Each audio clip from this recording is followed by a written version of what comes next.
This is the news on Niger Delta Television. I am Joyce Batowe. Thanks for joining us. On the highlights tonight, Governor Doye Diri pays glowing tribute to fallen heroes as this year's Armed Forces Day celebration commences. Human Rights Writers Association of Nigeria, Huriwa, calls for investigation into allegations of organ harvesting and human trafficking in Nigeria. Plus, death toll from multiple wildfires in Southern California rise to 24. Governor of Bayelsa State Senator Doye Diri has described members of the Nigerian Armed Forces as a unique group of people dedicated to a very difficult type of service, sometimes rendered at the expense of their lives. Governor Diri gave the description during the Thanksgiving ceremony of the 2025 Armed Forces Remembrance Day, which held at the King of Glory Chapel in Government House, Yenugua. Government House correspondent George Ameli was there and now completes the reports. Ahead of the January 15th Armed Forces Remembrance Day festivities at the Peace Park opposite Government House, Yenagua, a Thanksgiving ceremony held on Sunday at the King of Glory Chapel as part of activities marking the 2025 edition of the occasion. For Governor Doye Diri, slain soldiers who paid the supreme price for the well-being of the nation, as well as their serving colleagues, are special, even as he urged Bayelsans to always honor and celebrate them. So we need to honor and celebrate this very special group of people. And so while we are thanking God for those families, we are also celebrating the soldiers that are living.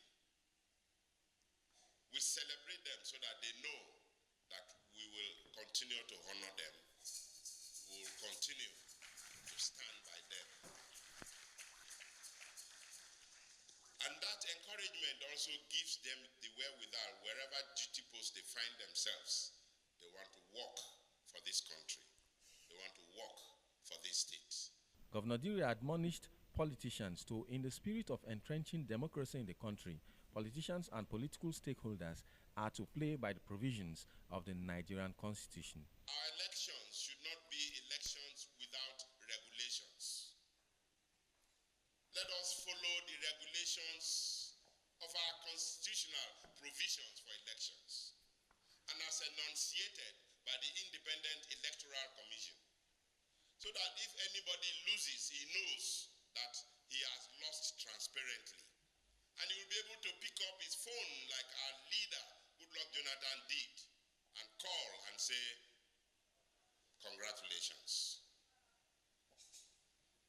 Like the President Kufuor and his man did in Ghana to call the recently sworn-in president to say, congratulations. We must conduct our elections according to established constitutional and enunciated rules.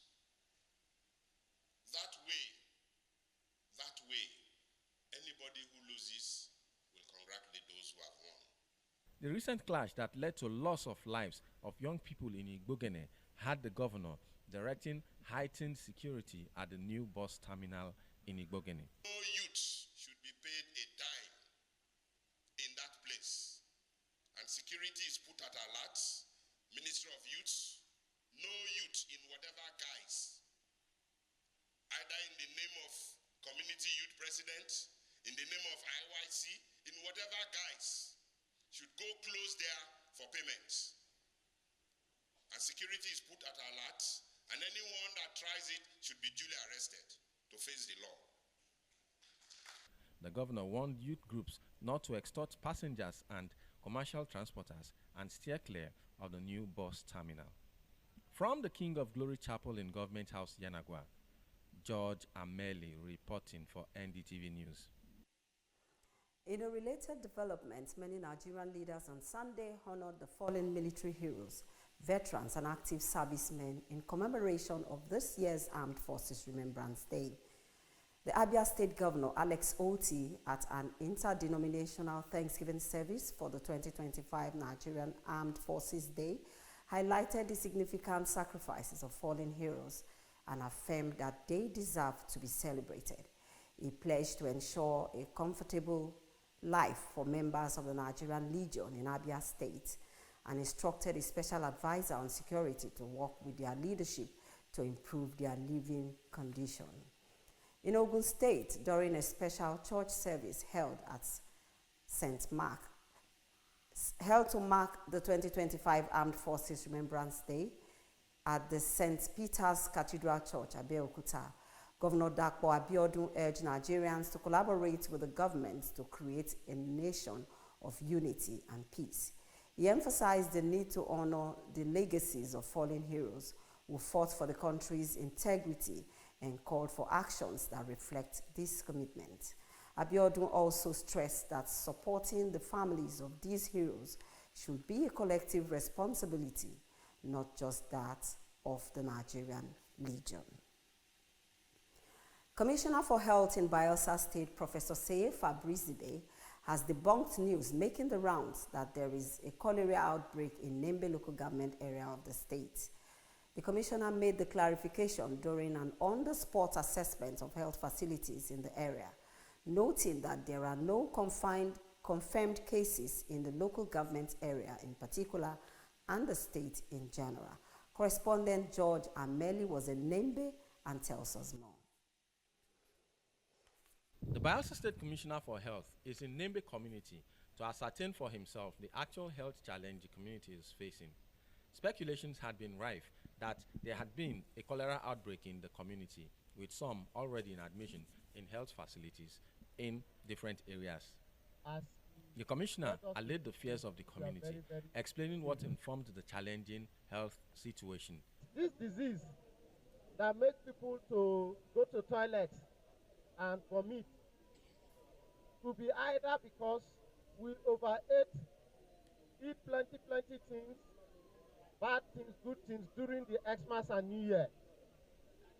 It could be food poison. It could be any other form of viral infection. It could be cholera.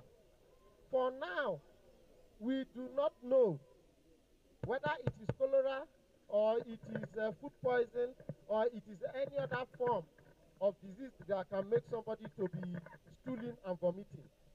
Because none of the tests have said it is cholera positive.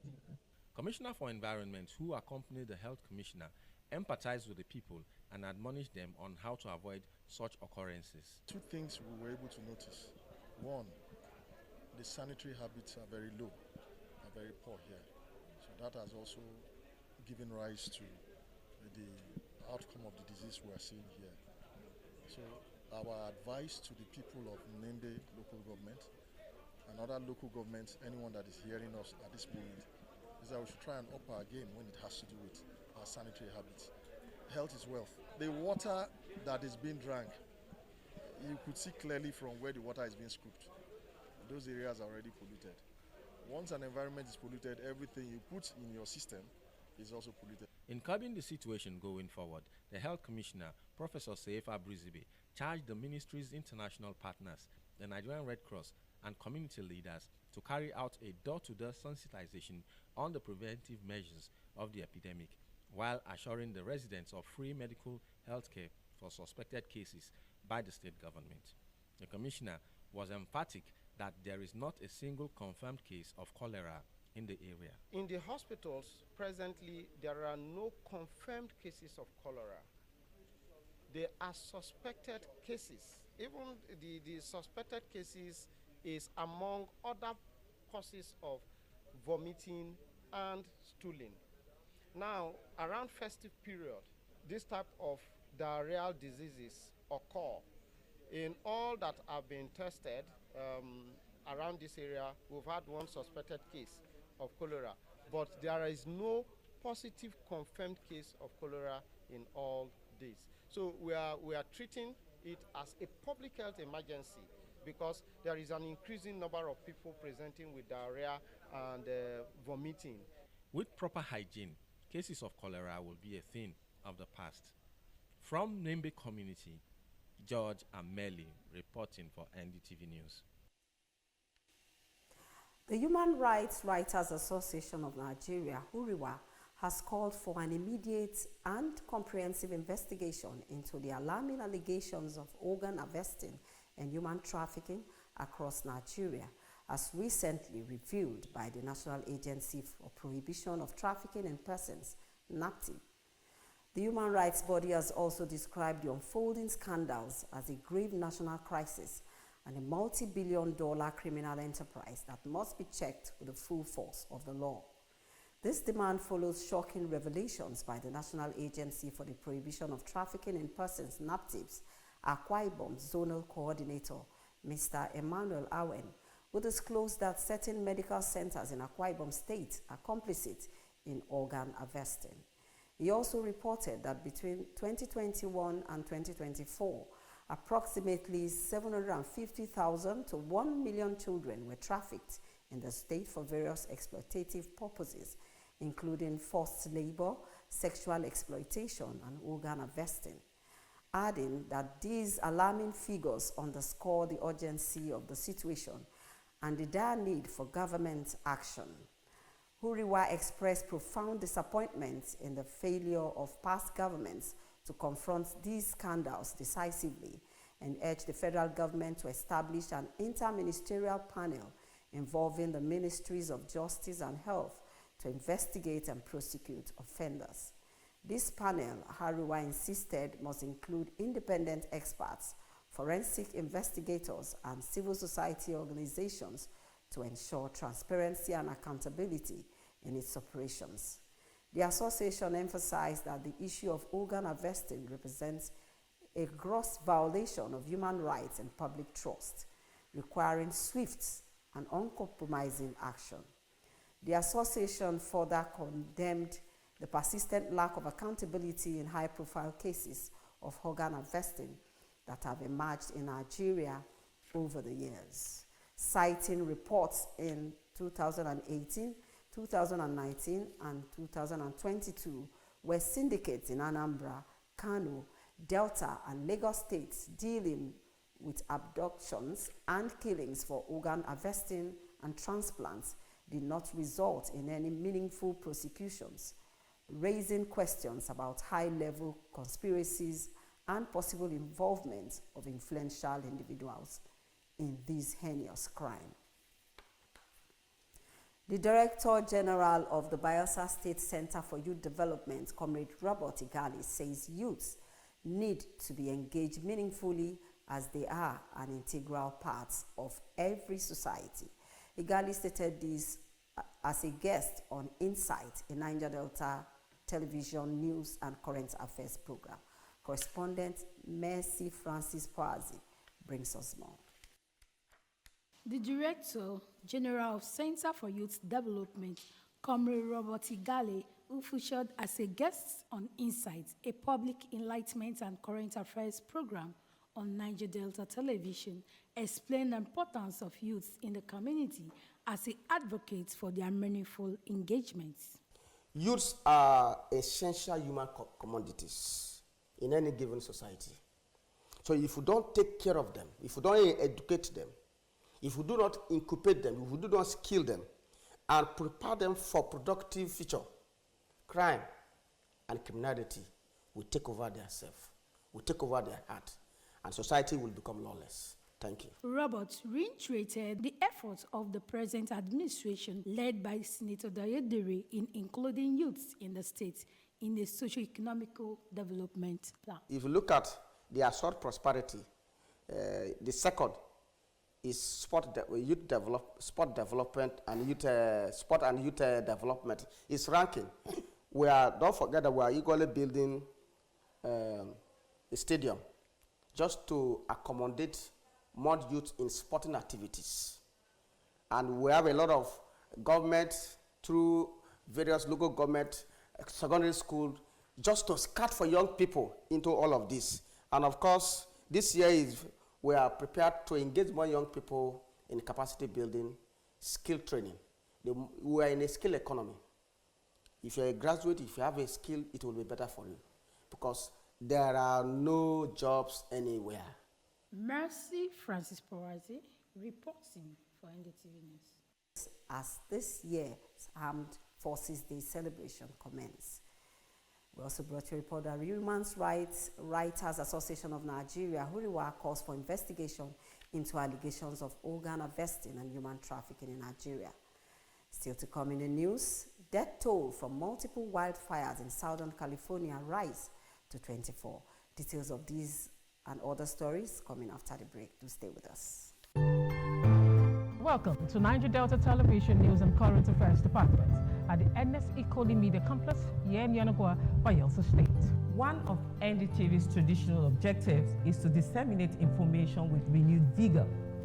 We build teamwork for accountability, efficiency, and accuracy. Our community reports, eyewitness accounts, current affairs discussions are detailed and competitive. As NDTV reporters, undiluted report is our goal. We gather the news and bring it to you just as it is. Our cameras are poised to get in the story behind the story in an in-depth news report. Our new digital equipment are top-notch with clearer visuals and audio. NDTV is repositioned to serve you better. Join us on the news every day at 7 a.m., 12 p.m., and our major bulletin at 7:30 p.m. on Channel 25 UHF. NDTV, crystallizing the vision. We're glad to have you back on the news.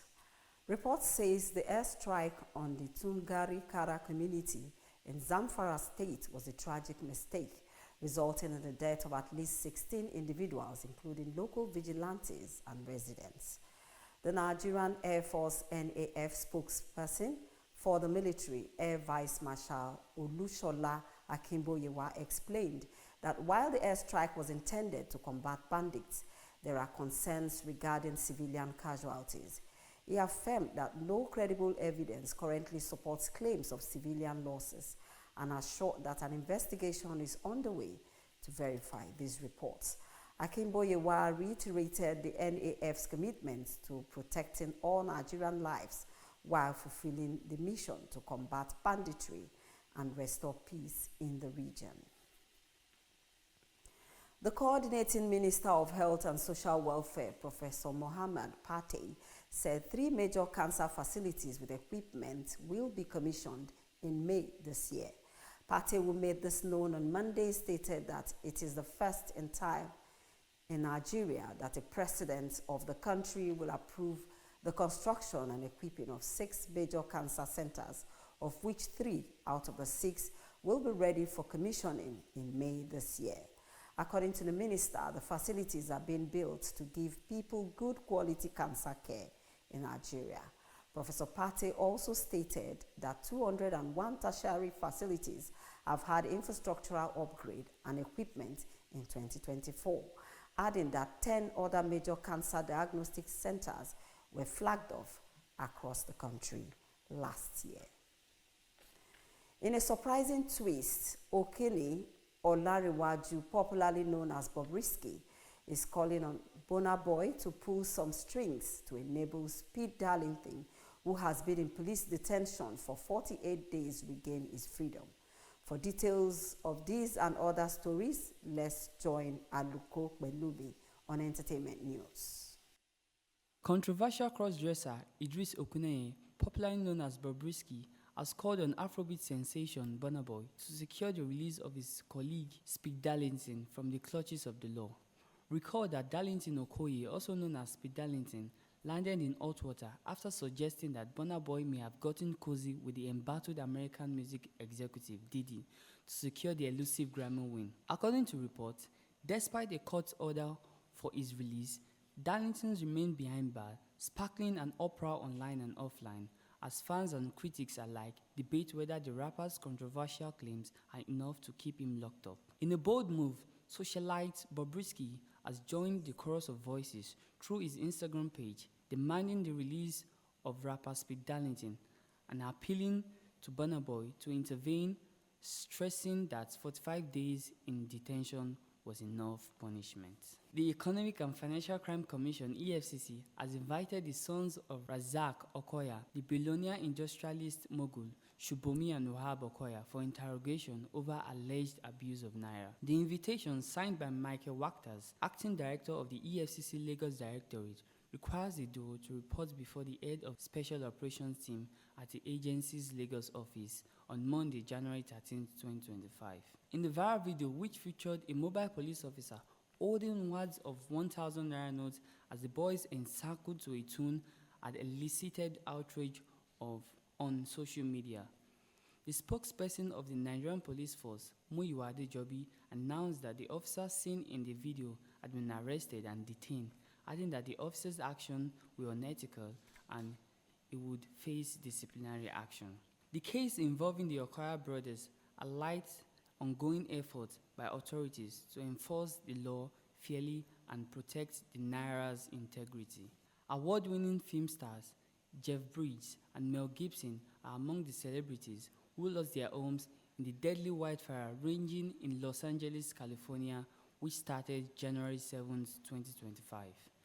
Jeff Bridges, the Oscar-winning stars of Crazy Hearts and The Old Man, has tragically lost his home in Malibu, which he and his siblings inherited from their parents. Also, Oscar-winning actor Mel Gibson has revealed that his Malibu home has been completely toasted in the recent wildfire. The actor, who was away recording an episode of Joe Rogan's podcast at the time of the incident, shared the heartbreaking news about the destruction of his property. According to reports, actor Sir Anthony Hopkins, winner of 2 times Oscar for The Silence of the Lamb and The Father and His Wife, was also among the celebrities who lost 2 homes in the Pacific Palisade fire in Los Angeles. Bill Crystal, Adam Brody, and Milo Ventimiglia are among other celebrities who lost their homes to the fire. Aluk Balumi reporting for NDTV Entertainment News. And from the foreign scene, Los Angeles fire crew has continued to relentlessly control the horrific wildfire as death toll from the incident has risen to 24. The Los Angeles mayor, Karen Bass, explained that firefighters from Mexico, US, Canada, and several neighboring states are helping local and state teams to battle the wildfire, adding that their efforts have been especially focused on communities like Altadena, north of Pasadena, where the fire has already scorched over 14,000 acres in the San Gabriel Mountain. Despite the ongoing challenges, Los Angeles Fire Chief Anthony Maron assured residents that they would continue to fight the fire until fully extinguished. He affirmed that plans for returning evacuees, establishing disaster recovery centers, and rebuilding affected areas are already ongoing, and that the fire crews remain dedicated to supporting the community during this crisis. And from the ever-busy world of sports, Enyimba FC hopes of making it to the 2024-2025 CAF Confederation Cup quarterfinals have been dashed, following a 1-1 draw with Egypt's Al Masry at the Godswill Akpabio International Stadium in Uyo on Sunday. For details of this report and more sports stories, let's join Ayemi Miene.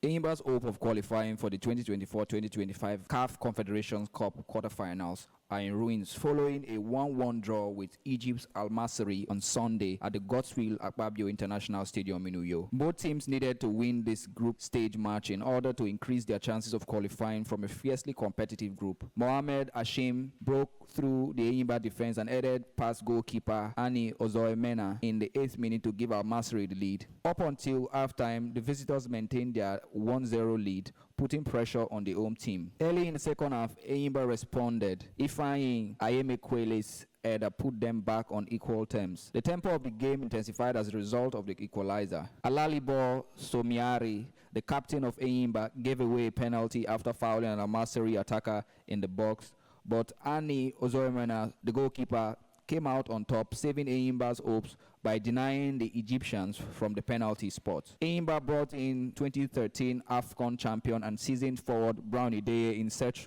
of a winner, and his arrival gave the attack more urgency. The game ended 1-1 as the People's Elephants failed to overcome Al Masry's strong defense despite their best efforts. As a result, Enyimba finds itself in a vulnerable position.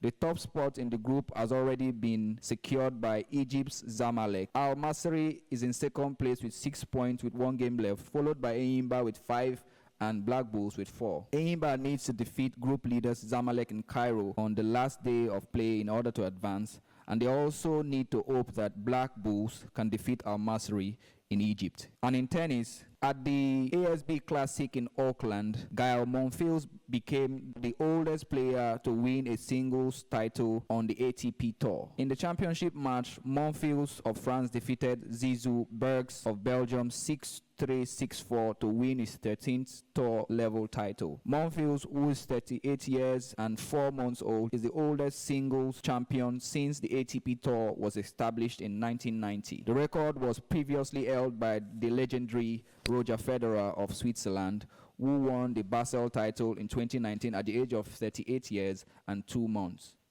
With his triumph in Auckland, Monfils also became the oldest player to win a tour-level championship since Ken Rosewell, then 43, did so in Hong Kong in 1977. The Nigerian Football Federation has announced Eric Shell, a 47-year-old Malian, as the new Super Eagles head coach. Sports enthusiasts and practitioners gathered today, Monday, January 13, 2025, at the MKO Abiola Stadium in Abuja to welcome him.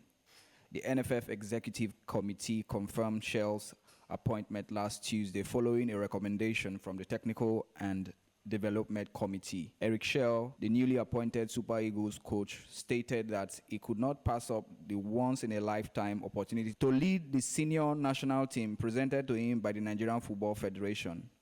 The NFF hired the Malian last week as the next Super Eagles head coach following Finidi George's resignation last year, with Augustine Oguavon serving as interim coach. Ayemi Mene for NDTV Sports.